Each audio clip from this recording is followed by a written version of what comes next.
Preview. আসসালামু আলাইকুম। আমন্ত্রণ জানাচ্ছি আন্তর্জাতিক টিভিতে।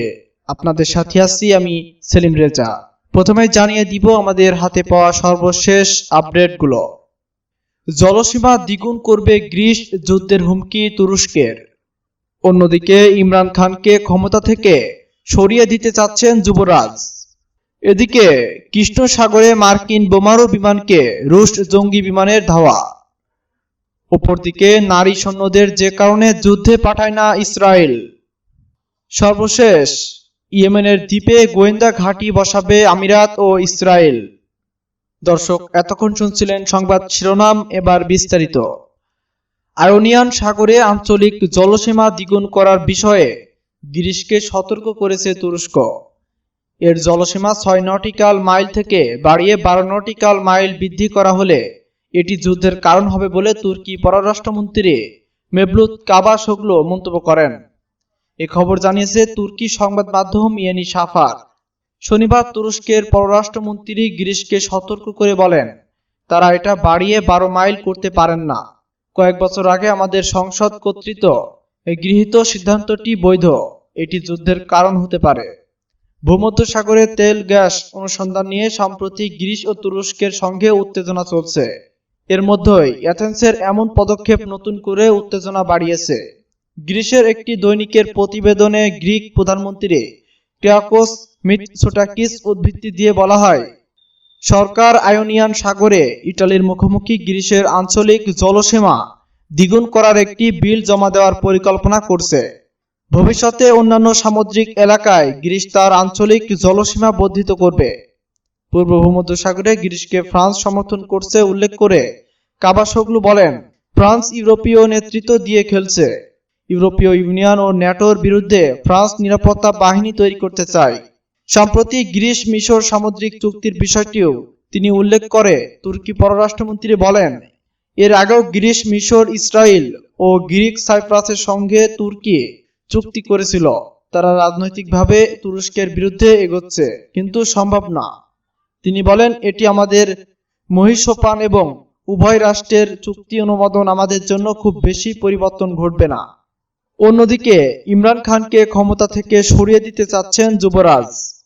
পাকিস্তানের প্রধানমন্ত্রী ইমরান খানকে সরিয়ে দিয়ে সাবেক সেনাপ্রধান রাহিল শরীফকে ক্ষমতায় বসাতে চাচ্ছে সৌদি আরব। ভারত ভিত্তিক টিএফআই পোস্টের বরাতে দ্য নিউ আরব অনলাইন এমন খবর দিয়েছে।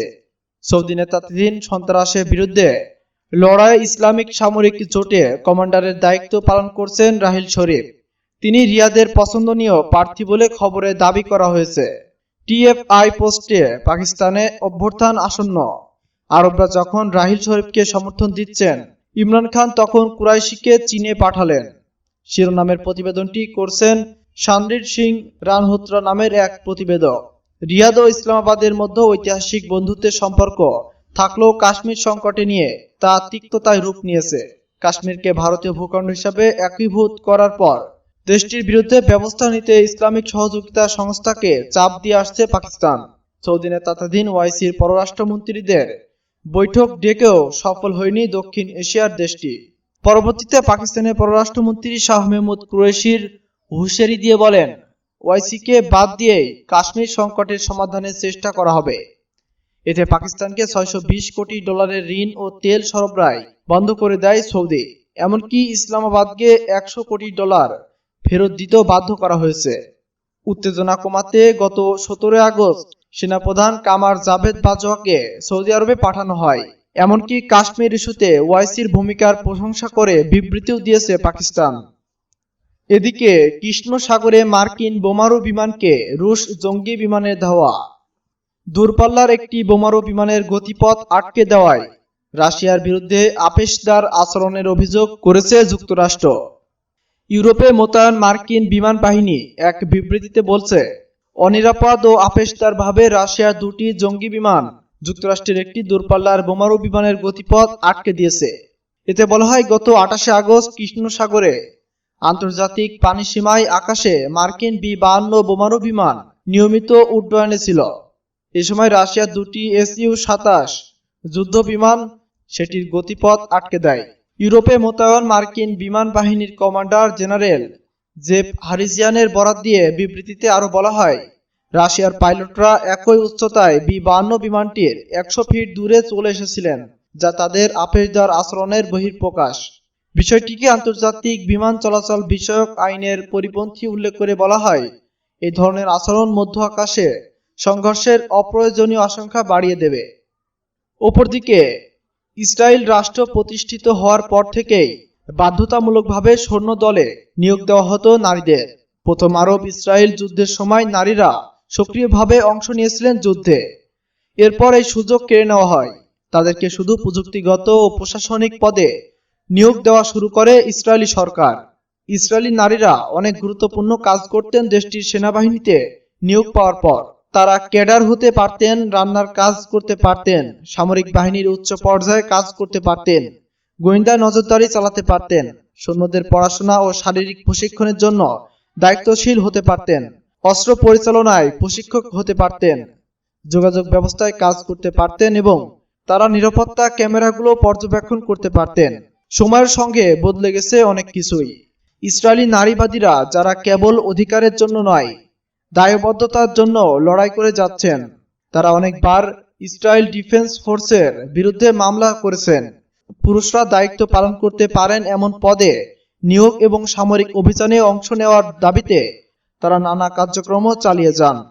নারীদের ট্যাঙ্ক ক্রু হিসাবে এবং বিমান চালক হিসাবে কাজ করার অনুমতি দেওয়া হয়েছিল। এছাড়াও বিশেষ পদাতিক ইউনিট যেমন কারাকাল ও lions of the Jordan valley তৈরি করা হয়েছিল। ওই ইউনিটগুলোতে সৈন্যদের 1/3 পুরুষ বা বাকি সবাই নারীরা থাকতেন। সেনাবাহিনীতে নারীদের ভূমিকা বিদেশি মিডিয়া এবং ইসরায়েলের স্থানীয় সংবাদ মাধ্যম উভয়ে অত্যন্ত অতিরঞ্জিত করে প্রকাশ পায়। এই জাতীয় আলোচনাগুলো লিঙ্গ সমতা দেখানোর জন্য বেশি ব্যবহৃত হয়। তখন জর্দান ও মিশরের সঙ্গে সীমান্তে শান্তিপূর্ণ সহাবস্থান রয়েছে বলে জানানো হয় ইসরায়েলের পক্ষ থেকে। বলা হয় তারা ইচ্ছাকৃতভাবে যুদ্ধে নামবে না এবং নিম্নমানের প্রশিক্ষণ রয়েছে তাদের। কারাকাল ইউনিটের সৈন্যদের সঙ্গে কম অস্ত্র রাখার অনুমতি দেওয়া হয়। সর্বশেষ ইয়েমেনের দ্বীপে গোয়েন্দা ঘাঁটি বসাবে আমিরাত ও ইসরায়েল। ইয়েমেনের সুকত্রা দ্বীপে গোয়েন্দা ঘাঁটি গড়ে তোলার পরিকল্পনা নিয়ে কাজ শুরু করেছে সংযুক্ত আরব আমিরাত ও ইসরায়েল। শুক্রবার ইহুদি ও ফরাসি ভাষার অফিসিয়াল ওয়েবসাইট জেফরামের এক প্রতিবেদনে বরাতে খবর প্রকাশ করেছে মিডল ইস্ট মনিটর। প্রস্তাবিত গোয়েন্দা ঘাঁটিটি দক্ষিণ ইয়েমেন থেকে 350 কিলোমিটার দূরে আরব সাগরে স্থাপন করা হবে। এ লক্ষ্যে ইসরায়েল ও আরব আমিরাতের প্রয়োজনীয় সব তথ্য সংগ্রহ করছে। ইয়েমেনের হুতি আনারসুল্লাহ ও ইরানের নৌ চলাচল সম্পর্কে আগাম তথ্য জানাতে সুকাত্রাকে বেছে নিয়েছে এই দুই নয় মিত্র। দক্ষিণ ইয়েমেনের কুল ঘেঁষা লোহিত সাগর এবং এডেন উপসাগরের সংযোগ স্থল বাবাল মান্দাব প্রণালী সংলগ্ন দ্বীপটি বর্তমানে আমিরাতের নিয়ন্ত্রণে। ওই অঞ্চল বসে শত্রু রাষ্ট্রের গোয়েন্দা তথ্য সংগ্রহ গতিবিধি নজরে রাখাই দুই দেশের মূল উদ্দেশ্য। একই সঙ্গে লোহিত সাগরের বিমান চলাচলের দিকে নজর রাখবে ইসরায়েল ও আমিরাত গোয়েন্দা সংস্থা। ইতিমধ্যে ইসরায়েলি ও আমিরাতি গোয়েন্দা প্রতিনিধি দল দ্বীপটি সফর করে গোয়েন্দা ঘাঁটি গড়ে তোলার জন্য বিভিন্ন স্থান যাচাই করেছে। ইয়েমেনের সৌদি নেতৃত্বাধীন জোটের আগ্রাসন শুরুর 3 বছর পর 2018 সালের 30 এপ্রিল আমিরাত সুকত্রা দ্বীপ দখল করে নেয়। 13 আগস্ট যুক্তরাষ্ট্রের মধ্যস্থতায় ইসরায়েলের সঙ্গে সম্পর্ক স্বাভাবিক করতে একটি চুক্তি স্বাক্ষর করে আমিরাত। আগামী সোমবার থেকে তেল আবিব ও আবুধাবির মধ্যে প্রথম বাণিজ্যিক ফ্লাইট শুরু হচ্ছে। এদিকে ইয়েমেনে যুদ্ধরত হুতি আনারসুল্লাহ আন্দোলনে বলেছে, আমিরাত ও ইসরায়েলের মধ্যে এই চুক্তি ফিলিস্তিনিদের জন্য মহা বিশ্বাসঘাতকতা।